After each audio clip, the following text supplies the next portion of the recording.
twin girls, just 6 years old, vanished with their father in Joshua Tree Desert during what should have been a fun family weekend. 3 people disappeared without a single clue left behind. For 7 long years, the desert kept its secret perfectly hidden. Then, in 2024, a ranger stumbled upon evidence that would make everyone question what really happened that night.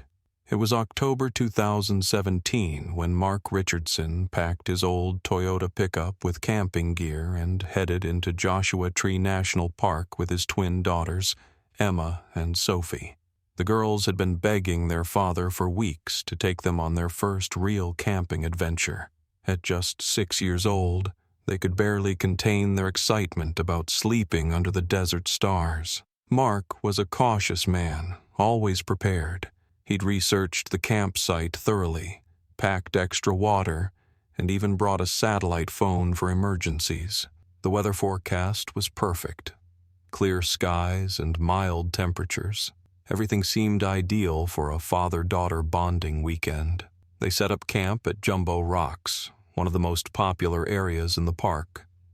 Other families were scattered throughout the campground, and Mark felt reassured by the presence of fellow campers nearby. The girls spent the afternoon exploring the unique rock formations, their laughter echoing off the ancient granite boulders. As the sun set on Friday evening, Mark built a small campfire. The twins roasted marshmallows and listened to their father tell stories about the desert's wildlife. Emma, always the more curious of the two, asked countless questions about the Joshua trees and desert animals. Sophie was content to snuggle close to her father and gaze at the emerging stars. But something was about to go terribly wrong.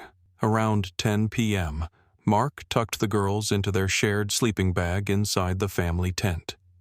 He stayed by the fire for another hour, reading and enjoying the peaceful desert silence. The last thing he remembered was banking the coals and checking on his daughters one final time before crawling into his own sleeping bag. When morning came, the campsite was discovered empty. It was another camper who first noticed something wasn't right. The family's tent was still there. Their car was still parked in the designated spot. But there was no movement, no sounds of a family starting their day. When the concerned camper called out, there was no response. Park rangers arrived within 30 minutes of the emergency call. What they found defied explanation. The tent was zipped shut from the inside, but it was completely empty. All 3 sleeping bags were still there, still warm to the touch. Mark's satellite phone was charging in the car. Their food was untouched. Even the girls' favorite stuffed animals remained in the tent. The campfire had burned down to cold ashes, suggesting it had died out naturally during the night. There were no signs of struggle, no disturbed ground around the campsite, no footprints leading away into the desert. It was as if 3 people had simply vanished into thin air. The search began immediately. Rangers deployed on foot, horseback, and helicopter. Search dogs were brought in from across California. Volunteers combed every inch of Joshua Tree's rugged terrain. The unique landscape made the search both easier and more challenging. While the sparse vegetation offered clear sightlines, the maze of rock formations created countless hiding spots and potential hazards. Days turned into weeks. The search area expanded to cover over 100 square miles. Thermal imaging detected no human heat signatures. Ground-penetrating radar found nothing unusual. Even experienced trackers who could follow a rabbit's path through solid rock found no trace of where Mark and his daughters had gone. The case attracted national attention. Mark's ex-wife, the girl's mother, flew in from Oregon and pleaded for information. She described Mark as a devoted father who would never harm his children. The divorce had been amicable, and Mark had regular supervised visits with Emma and Sophie. There was no indication of family problems or reasons Mark might want to disappear. Investigators explored every possibility. Had Mark planned this disappearance? The evidence said no. He'd left his savings account untouched, made no unusual purchases, and told coworkers he'd see them Monday morning. His internet history showed only research about camping with young children and desert safety tips. Could someone have taken them? The logistics seemed impossible. Removing 3 people from a busy campground without leaving any evidence would require extensive planning and resources. No vehicles had been seen leaving the area during the night. Security cameras at the park entrance showed only their arrival, not their departure. Had they gotten lost? Search teams covered terrain that would have been impossible for a man carrying 2 6-year-old girls to navigate in darkness. The desert was unforgiving, but it couldn't hide 3 people so completely. As months passed with no answers, the case went cold. Mark's pickup truck was eventually moved from the campsite. The girls' school held memorial services. Their mother struggled to explain to friends and family what had happened when she herself couldn't understand it. The official case file grew thick with reports, witness statements, and search logs, but no conclusions. Joshua Tree National Park had swallowed a family whole, and nobody could explain how or why. Years passed. The story faded from headlines. Park rangers would occasionally get tips from visitors who claimed to have seen a man with 2 young girls. But every lead went nowhere. The case became another unsolved mystery, filed away and largely forgotten. But the desert remembers everything. In March 2024, Ranger Jessica Martinez was conducting a routine patrol in a remote section of Jumbo Rocks when she noticed something unusual. Tucked deep inside a narrow crevice between 2 massive granite formations, almost invisible unless you knew exactly where to look, was what appeared to be camping equipment. At first, she assumed it was just litter left by irresponsible visitors. But as she worked to extract the items from the tight space, she realized what she was looking at. It was an old camp stove, the kind used for family camping trips. And it wasn't just any camp stove. It was covered in melted plastic and metal that had clearly been exposed to extreme heat. But that wasn't the shocking part. Inside the remains of the camp stove, protected by the metal casing, were dozens of small toys. Melted toy cars, the remnants of what looked like small dolls, and most disturbing of all, 2 small plastic bracelets with names barely visible through the heat damage. Emma and Sophie. Jessica immediately called for backup and cordoned off the area. What she had found was clearly evidence from the missing Richardson family, but it raised more questions than it answered. How had a camp stove ended up wedged deep inside a rock crevice that would require specialized climbing equipment to reach? And why did it look like it had been exposed to temperatures far exceeding what any normal campfire could produce?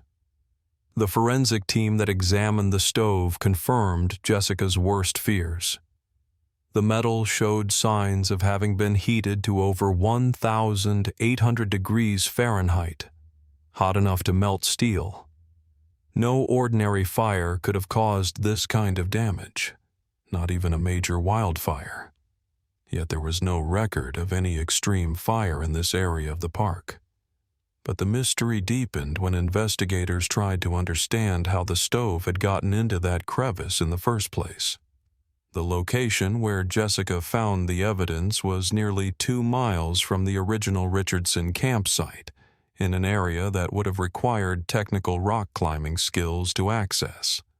The crevice itself was barely wide enough for a person to squeeze through, and it was located 40 feet up a sheer granite face.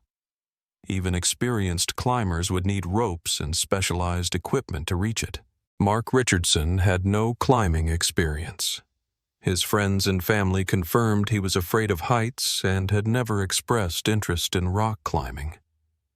The idea that he could have carried camping equipment to this location, especially with 2 young children, was impossible. Yet somehow, the stove had gotten there. The investigation was reopened with new urgency. Advanced climbing teams were sent to thoroughly search every crevice and cave system in the area. Ground-penetrating radar was deployed again, this time focusing on the vertical rock faces and hidden chambers within the granite formations. What they found changed everything. Deep within the rock formation where the stove was discovered, searchers found a natural cave system that didn't appear on any park geological surveys. The entrance was hidden behind a boulder that had apparently shifted position sometime in the past 7 years, possibly due to minor seismic activity common in the area. Inside the cave, investigators made discoveries that defied explanation. The cave system extended much deeper into the granite than seemed geologically possible. Temperature readings inside remained constant at exactly 72 degrees Fahrenheit, regardless of outside conditions. Most disturbing air quality tests showed oxygen levels that were too high, as if the cave was somehow generating its own atmosphere. On the cave floor, searchers found more evidence from the Richardson family. Mark's wallet, still containing his driver's license and credit cards, was found near what appeared to be a natural altar made of stacked stones. The girl's clothing was scattered throughout the cave, but it showed no signs of weathering despite being exposed to cave conditions for 7 years. But the most unsettling discovery was a series of drawings carved into the cave walls. Primitive stick figures that appeared to show a man and 2 children, along with symbols that didn't match any known Native American petroglyphs from the region. The carvings looked fresh, as if they'd been made recently, yet geological analysis suggested they were much older. At the deepest point investigators could reach, they found one final piece of evidence that sent chills through the entire search team. It was a child's drawing, done in crayon on a piece of paper that should have disintegrated long ago in cave conditions. The drawing showed 3 people standing in front of what looked like a tent, with the words, "We are safe," written in a 6-year-old's handwriting. The paper was dated just 3 days before Jessica Martinez found the camp stove. The case file was classified at that point, and details of the cave discoveries were never released to the public. Official reports stated only that additional evidence had been recovered, but that the fate of the Richardson family remained unknown. Jessica Martinez requested a transfer to a different park district shortly after the investigation concluded. She would never speak publicly about what she found in that cave, but colleagues noticed she stopped taking assignments in remote areas and seemed jumpy around campfires. The cave entrance was sealed with a steel plate and concrete, officially for public safety reasons due to unstable rock formations. The area was permanently closed to climbers and hikers, but sealing the cave didn't end the mystery. In the months following the discovery, other park rangers began reporting strange incidents in the Jumbo Rocks area. Campers would report hearing children's laughter coming from inside the rock formations late at night. Search teams would find camping equipment in impossible locations, always showing signs of extreme heat damage. Most disturbing, several visitors reported seeing a man and 2 young girls walking among the Joshua trees at dawn, always just far enough away to make identification impossible. When rangers investigated these sightings, they would find fresh footprints that led to solid rock faces and disappeared. The official position of the National Park Service remains that the Richardson family got lost in the desert and succumbed to exposure, with their remains scattered by wildlife and natural processes. The evidence found in the cave is explained as items that were displaced by flash flooding and geological activity. But Mark Richardson's sister doesn't believe the official story. She visits Joshua Tree every year on the anniversary of their disappearance, leaving flowers at the original campsite.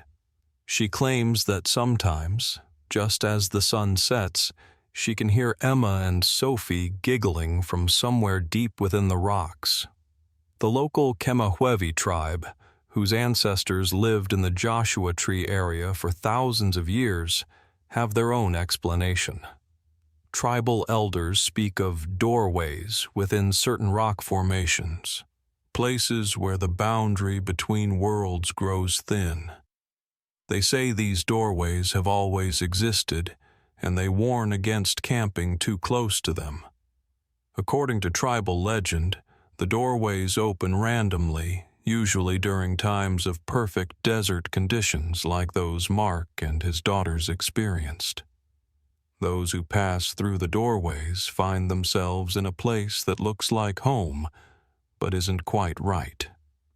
Time moves differently there, and what feels like days might be years in the regular world. The elders say that sometimes people return from beyond the doorways, but they're never quite the same, and sometimes they choose to stay in that other place rather than face the world they left behind. Whether you believe in doorways between worlds or tragic accidents in an unforgiving landscape, one fact remains undeniable. Joshua Tree National Park holds secrets that may never be fully understood. The Richardson case officially remains open, though active investigations ceased after the cave discoveries. The family's fate continues to generate theories from law enforcement, paranormal researchers, and amateur investigators, but no theory adequately explains all the evidence. Mark's pickup truck was eventually sold at auction. The girls' belongings were returned to their mother, who moved across the country shortly afterward. The campsite where they disappeared now has a small memorial plaque, placed there by visitors who learned their story. But the desert keeps its own memorials. Rangers working the night shift in Jumbo Rocks sometimes report finding small gifts left on prominent rocks, children's drawings, toy cars, braided friendship bracelets. When they return the next day to collect these items, the gifts have always vanished, leaving behind only the faint scent of a campfire that burned out long ago. The case files suggest that Mark Richardson and his daughters Emma and Sophie remain missing, their fate unknown. But those files don't tell the whole story. They don't mention the ranger who swears she saw 3 figures waving from an impossible cliff face during last summer's sunset patrol. They don't include the acoustic analysis of recordings that captured children's laughter coming from solid rock. And they don't explain why, on certain clear desert nights when the conditions are perfect, campers in Joshua Tree report seeing the warm glow of a campfire deep within the granite formations, a fire that casts no shadows and leaves no ashes, but somehow feels like home. 7 years after 3 people vanished without a trace, Joshua Tree National Park continues to guard its secrets. The official investigation may be over, but the mystery remains as vast and untouchable as the desert itself. Some mysteries are meant to stay buried in the sand, but the desert wind has a way of uncovering what was never meant to be hidden, grain by grain, until truth and legend become impossible to separate. The Richardson family came to Joshua Tree looking for adventure and found something else entirely. Whether that something was tragedy or transformation, miracle or mystery, depends on what you choose to believe when you're alone under the desert stars, listening to the wind whisper secrets through ancient stone. But one thing is certain. In a place where time is measured in geological epochs and distance in endless horizons, three people discovered that sometimes the greatest adventures take us places from which we never return. The investigation took another disturbing turn when researchers began analyzing the strange symbols found carved in the cave walls. Dr. Sarah Chen, an archaeologist from UCLA who specializes in Native American petroglyphs, was brought in to examine the markings. What she found challenged everything she knew about the region's history. The symbols didn't match any known Native American writing systems from the Southwest. They weren't Spanish colonial markings or modern graffiti either. Carbon dating of the rock around the carvings suggested they were created sometime in the past decade, yet the style appeared to be much older, possibly thousands of years old. But the most unsettling discovery came when Dr. Chen compared the symbols to her database of petroglyphs from around the world. She found matches in 3 different locations: a cave system in the Australian outback, where an Aboriginal family had vanished in 1987, ancient markings in the Sahara Desert near sites of unexplained disappearances, and most shocking of all, identical symbols in a sealed cave in Montana where a family of 4 had vanished during a camping trip in 2003. Each location shared common characteristics: remote desert or mountainous terrain, families vanishing without a trace, and the subsequent discovery of impossible evidence years later. Dr. Chen's research suggested a pattern that spanned continents and decades. The Montana case bore striking similarities to the Richardson disappearance. The Williams family, parents Dave and Lisa with their 2 young sons, had been camping in Glacier National Park when they vanished. 7 years later, hikers found their camping gear inside a glacier cave that required technical ice climbing to access. The gear showed signs of extreme heat damage, despite being found in sub-freezing conditions. Like the Richardson case, the Williams investigation had been quietly classified after authorities discovered a cave system with anomalous atmospheric readings and impossible geological features. The cave entrance had been sealed, and the case remained officially unsolved. Dr. Chen's research revealed at least 12 similar cases dating back to the 1960s, all involving families who vanished while camping in remote natural areas. In every case, evidence was later discovered in impossible locations, showing signs of exposure to extreme temperatures that couldn't be explained by natural phenomena. The pattern was so consistent that Dr. Chen began to suspect these weren't random disappearances at all, but connected events occurring at specific locations around the world. Her theory was that certain geological formations, particularly those involving granite or limestone cave systems, created what she termed gravitational anomalies, places where the normal laws of physics operated differently. She proposed that these anomalies could theoretically transport matter, including people, across vast distances or even dimensions. The scientific community dismissed Dr. Chen's theory as pseudoscience, but government agencies took notice. Within weeks of her preliminary report, Dr. Chen's research funding was mysteriously cut, and her access to the Richardson case files was revoked. She was reassigned to a routine dig in New Mexico and warned against discussing her findings publicly. But Dr. Chen wasn't the only researcher who had noticed the pattern. Agent Michael Torres of the FBI's Behavioral Analysis Unit had been tracking similar cases for over a decade. Working on missing persons cases across the western United States, he'd identified what he called cluster sites, specific geographic locations where families vanished under nearly identical circumstances. Torres had documented cases in Yosemite, Death Valley, Zion, and Arches National Parks, among others. In each location, families would disappear while camping, leaving behind all their belongings. Years later, evidence would surface in impossible locations, always showing signs of extreme heat or cold that didn't match environmental conditions. What troubled Torres most was the precision of the disappearances.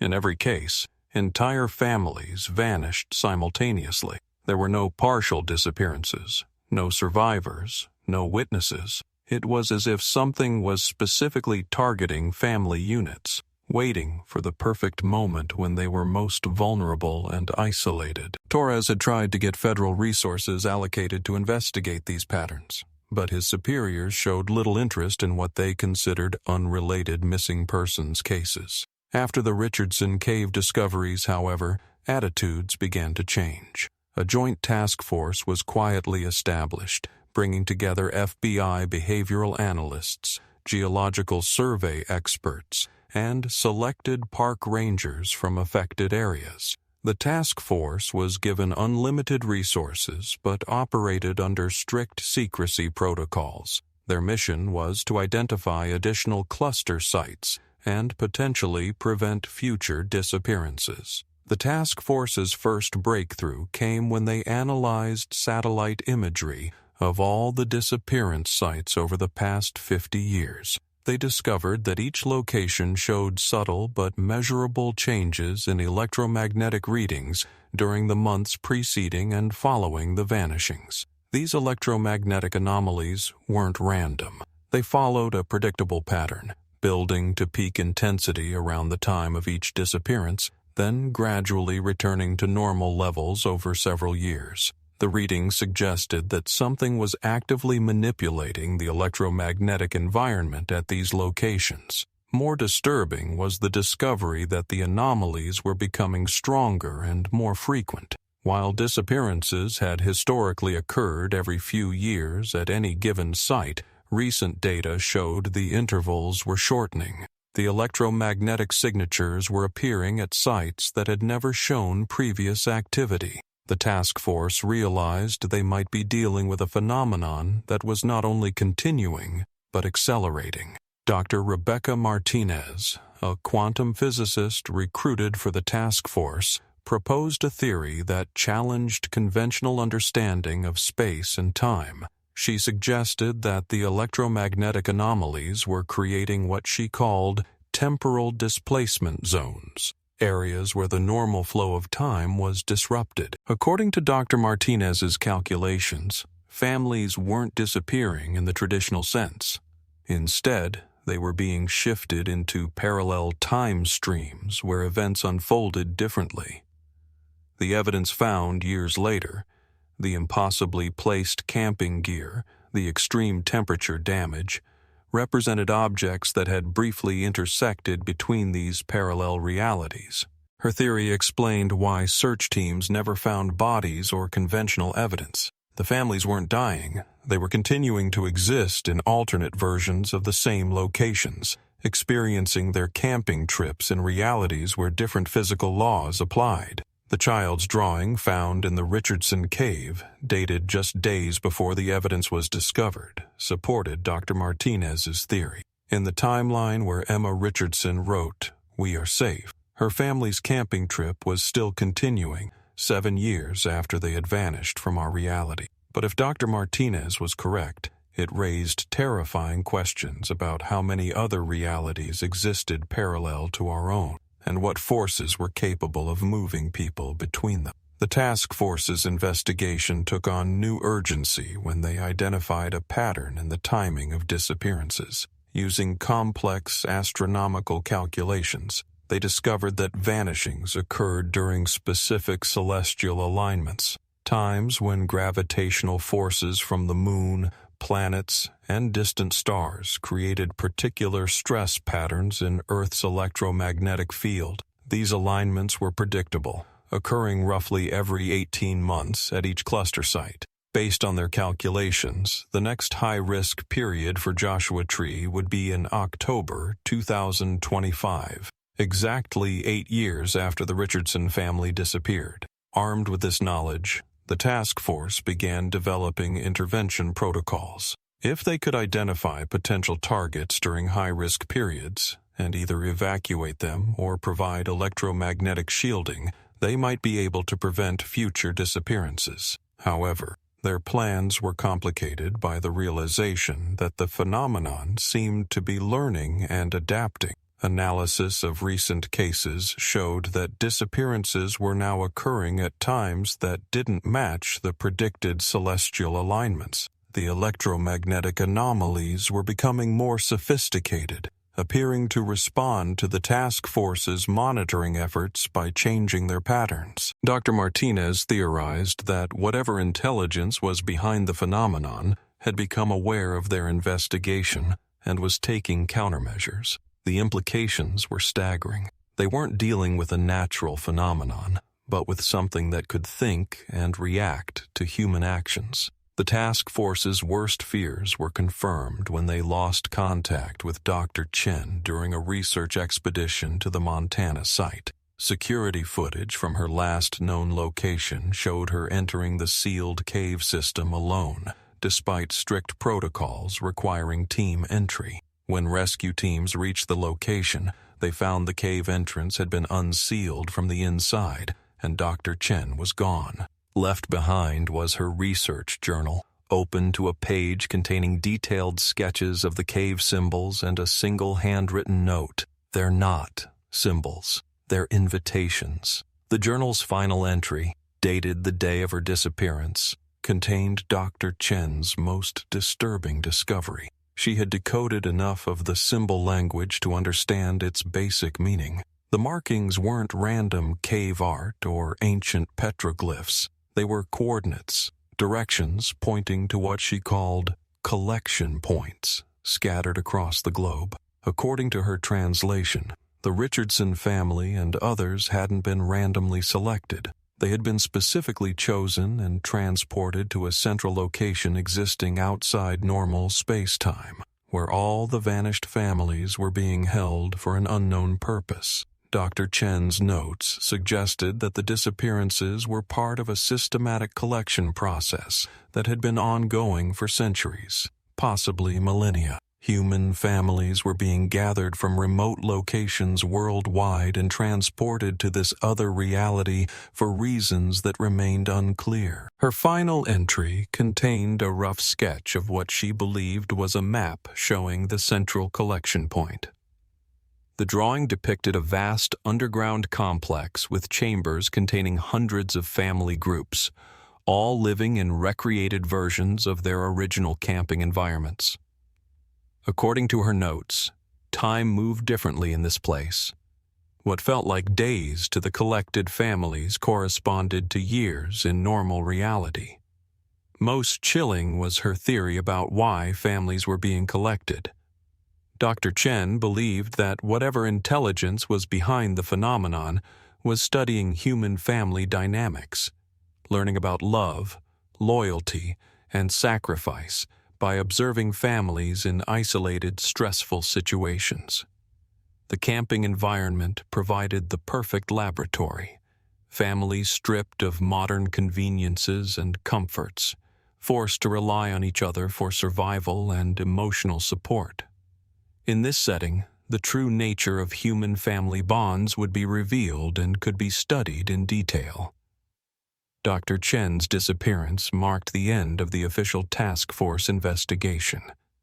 Within days, the project was dissolved, its members reassigned to different agencies, and all research materials were classified at the highest levels. The official position became that the connected disappearances were coincidental, and no federal resources would be allocated to further investigation.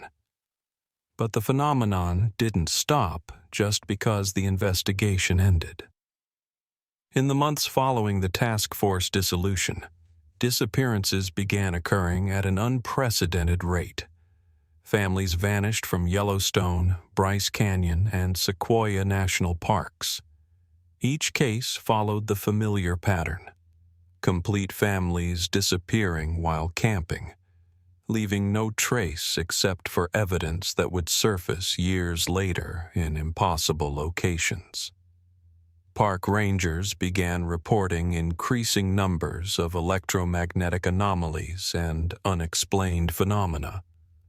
Campers complained of electronic devices malfunctioning in specific areas.